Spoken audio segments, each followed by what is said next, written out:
Hallo Leute, in diesem dritten Teil geht es nun darum, wie der defekte Motor aufgearbeitet wurde und hinterher auch wieder in Betrieb genommen wurde. Es ist halt einfach mal so, wie es ist, Dinge passieren und da ist es einfach wichtig, dass man kompetente Hilfe hat und das ist bei Moritz absolut der Fall. Er hat mich stets unterstützt und wie das Ganze vonstatten ging, seht ihr hier in diesem Video.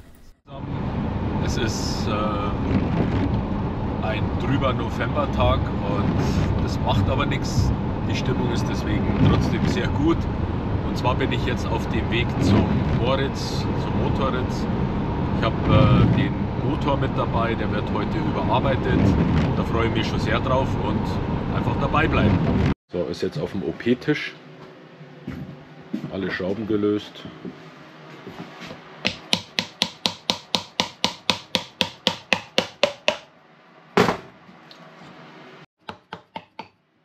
Ja, hier wird der Motor gerade demontiert. Erst dann wird auch ersichtlich, was die Ursache war, die hier auch erkenntlich ist. Aber gut, jetzt musste eine Lösung her.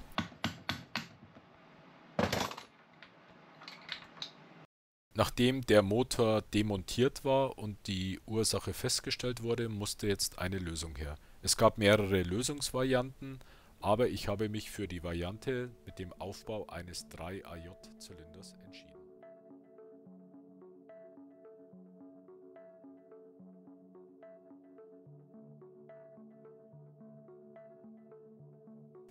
Ja, hier sieht man nun, wie der Motor neu aufgebaut wurde. Der Zylinder, der Kolben, der Ventildeckel, die Nockenwelle, der gesamte mechanische Aufbau wurde erneuert. Es handelte sich hierbei um eine überarbeitete Version der 3AJ. Ja, das Ganze dauerte einen Vormittag und so konnte ich dann ab Mittag den Motor wieder in Empfang nehmen und den Heimweg antreten. Ja, und so sieht das Ganze aus. Mit dem Ergebnis war ich sehr zufrieden. Wir haben noch zusammen Mittag gegessen und so habe ich mich im Anschluss auf den Heimweg gemacht. Ja, zu Hause angekommen war der Motor einbaubereit und so brauchte ich nur noch meinen starken Nachbar, der mir dabei behilflich war. Ich weiß nicht, ob wir den hier brauchen. Okay. Okay, da haben wir ihn schon. Muss der nach oben oder? Ja, so ein bisschen nach oben wahrscheinlich. So, okay. Ja. So, Christian, den müssen wir. Geht's bei dem? Jetzt ist die Frage. Wir müssen ein bisschen bewegen. Okay. Ist drin. Hey, hey, Chaka. So, jetzt war gerade mein Nachbar hier. Der hat mir geholfen, den Motor einzubauen. Und jetzt bin ich richtig happy. Das haben wir jetzt so auf die Schnelle gemacht. Das ist auch kein Thema. Ja, jetzt geht's dann weiter mit den zusätzlichen Einbauarbeiten.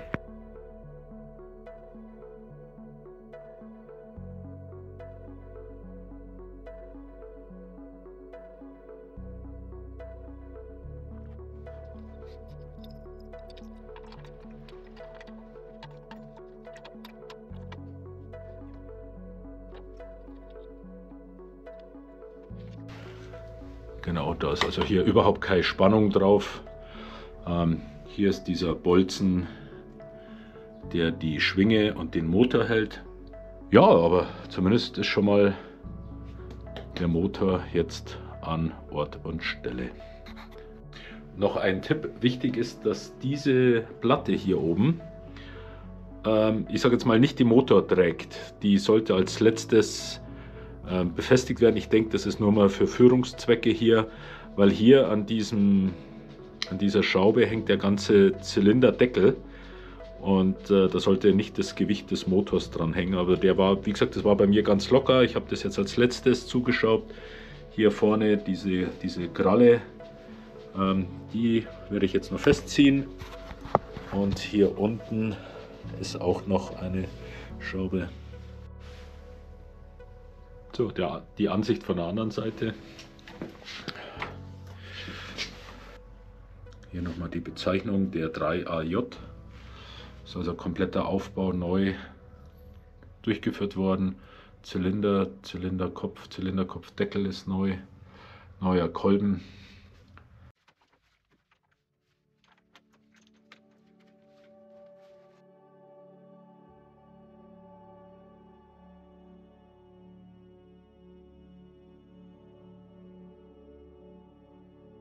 Hier seht ihr das, genau. Ich werde den Deckel jetzt abnehmen, kommt hier so ein Voltmeter mit rein. Das werde ich hier einen Ausschnitt machen, das werde ich hier einkleben. Da kann ich immer kurz einen Deckel runternehmen und einfach mal den Batteriezustand anschauen.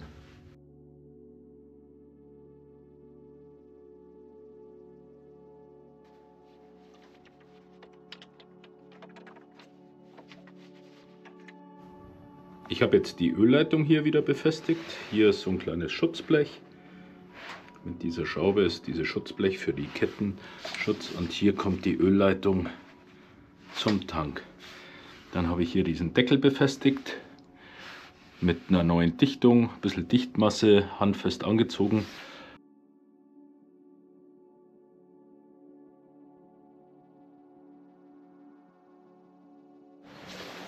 Nächster Schritt, das sind diese Ansaugstutzen. Die gehören hier hin, 2 Stück. Ich habe die vorher sauber gemacht. Da kommen spezielle Ohrringe rein. Die habe ich mitbekommen von Moritz. Ja, und die setzen wir jetzt hier drauf.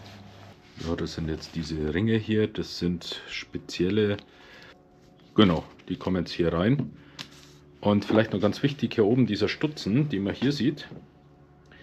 Der ist dafür da wäre normalerweise die Unterdruckleitung für die Benzinpumpe dran. Die deaktiviere ich ja, diese Benzinpumpe, deswegen ist hier so ein Blindstopfen drauf. Ja, die beiden Ansaugstutzen, hier ist jetzt der O-Ring. Ich glaube, ich werde hier ganz sachte noch ein bisschen Dichtmasse hin tun, damit also auf keinen Fall hier falsch Luft gezogen wird. Ansaugstutzen hat schon ein bisschen Dichtmasse bekommen, der neue O-Ring. Jetzt muss man natürlich nur aufpassen, dass da nichts reinfällt. Gut. Ansaugstutzen für Vergaser drin.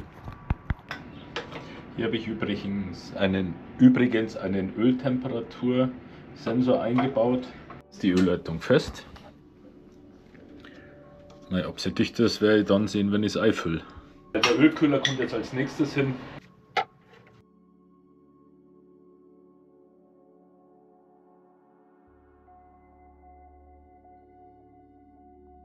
Das nochmal von der anderen Perspektive. Ölkühler bei der Leitung. Eine geht hier in den Tank, das ist die hier. Und die hier, die habe ich gerade festgeschraubt, die geht hier unten in den Motorblock. Ich glaube, jetzt könnte man sogar schon den Anlasser hier befestigen. Was ich gerade beim Anlasser sehe, sind diese beiden Ohrringe hier. Schau mal, ob ich die bestellen kann, weil die können dringend machen.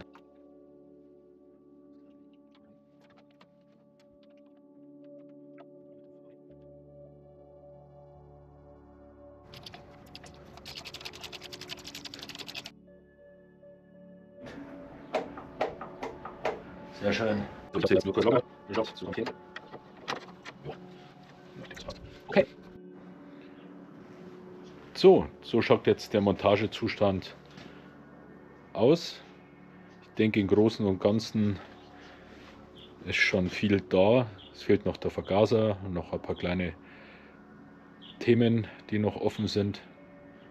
Ja, aber prinzipiell schaut schon mal ganz gut aus.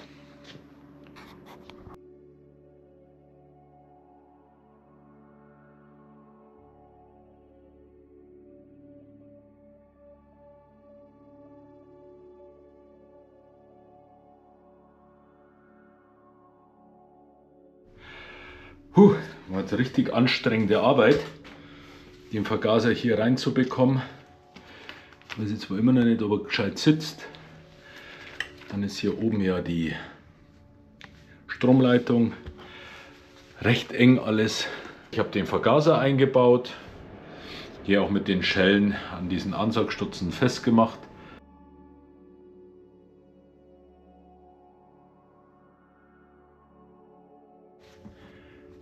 So, jetzt sieht man ein bisschen hier, es ist zwar dunkel, hier die Grümmer Gewindebolzen.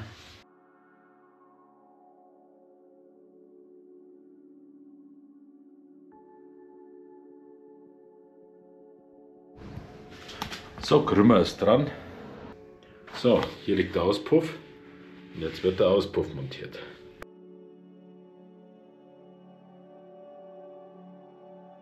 Ja, Grümmer und Auspuff sind montiert.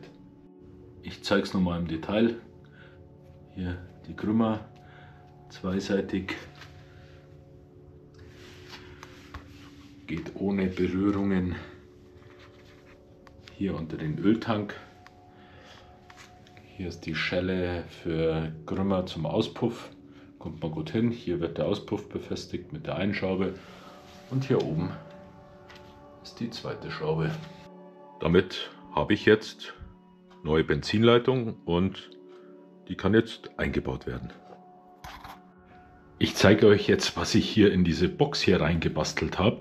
Das war ja eben mehr oder weniger so eine nutzlose Box, wo man Bordwerkzeug reintun kann, aber das nutze ich nicht. Ich habe hier einen Voltmeter eingebaut. Hier oben ist eine kleine Taste und wenn ich hier drauf drücke, sieht man jetzt, wird man die Betriebsspannung angezeigt. Hier habe ich jetzt mein Altöl drin, wobei das gar nicht alt war. Das Öl, das war bloß ein paar hundert Kilometer, das nehme ich auch wieder her. Und ich fülle das jetzt ab in diesen Messbecher. Und zwar meinte der Moritz, ich soll in den Motor vorne, zeige ich euch gleich, 700 Milliliter einfüllen und den Rest von 1,4 Liter in den Öltank. Hier sieht man jetzt in die Ventile und da fülle ich jetzt das Öl ein. Ja, ich habe gerade den Ventildeckel festgeschraubt. Hier ist eine Markierung ab, nach oben. Ich habe den handfest festgeschraubt, also ganz leicht. Ich mache es jetzt ohne Drehmoment, aber ganz leicht handfest festgeschraubt. Ich habe jetzt 0,7 Liter in den Motor eingefüllt.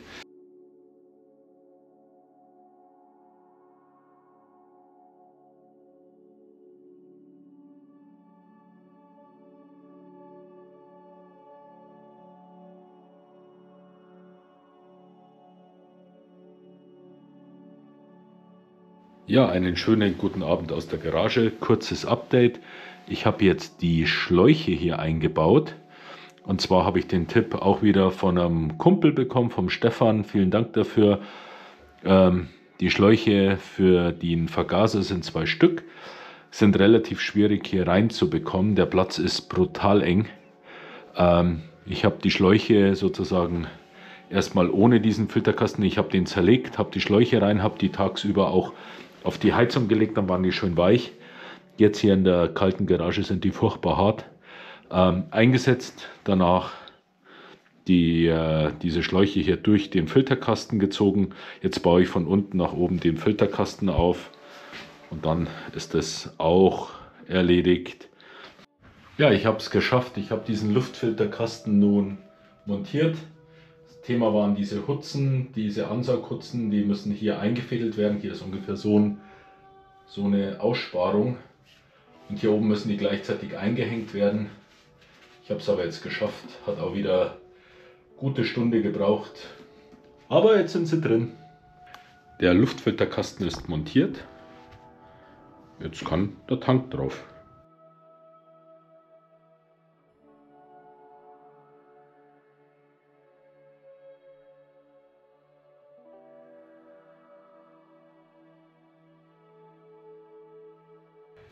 Jawohl, damit fertig. Jetzt kommt noch der Unterbodenschutz hin.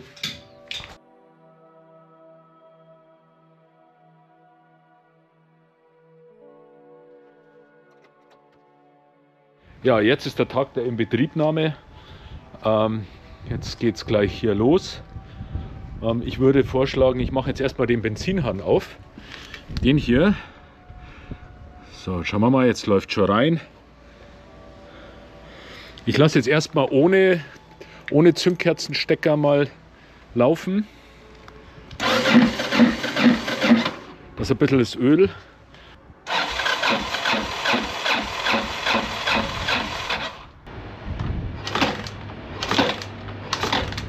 So, nochmal den Tank runtergebaut.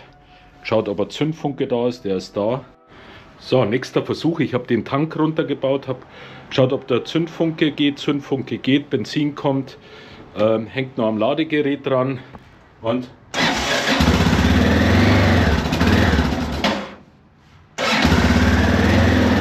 läuft!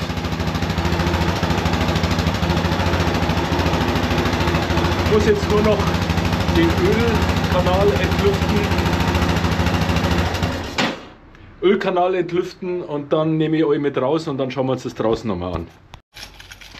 So, das ist die Schraube hier am Ölfilter.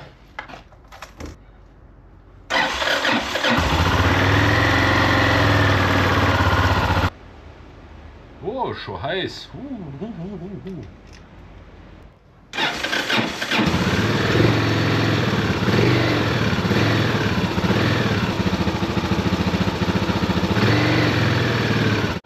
So, Ziel erreicht, Maschine läuft.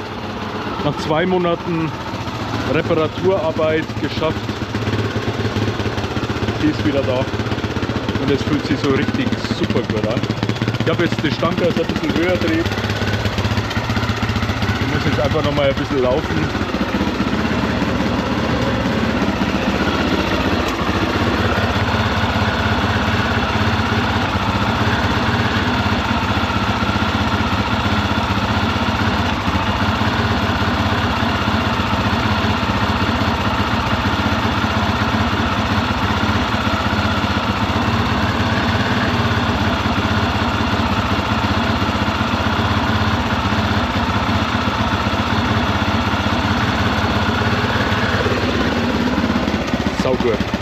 Saugut, echt super. Also, dann danke ich euch fürs Zuschauen. Hoffe, es hat euch gefallen. Und es ist natürlich auch immer wieder schön, wenn ihr mir einen Daumen nach oben da lasst. Ihr könnt auch den Kanal kostenlos abonnieren. Ich freue mich auch über jeden Kommentar und wünsche euch alles Gute und dann sehen wir uns auf Tour. Macht's es gut.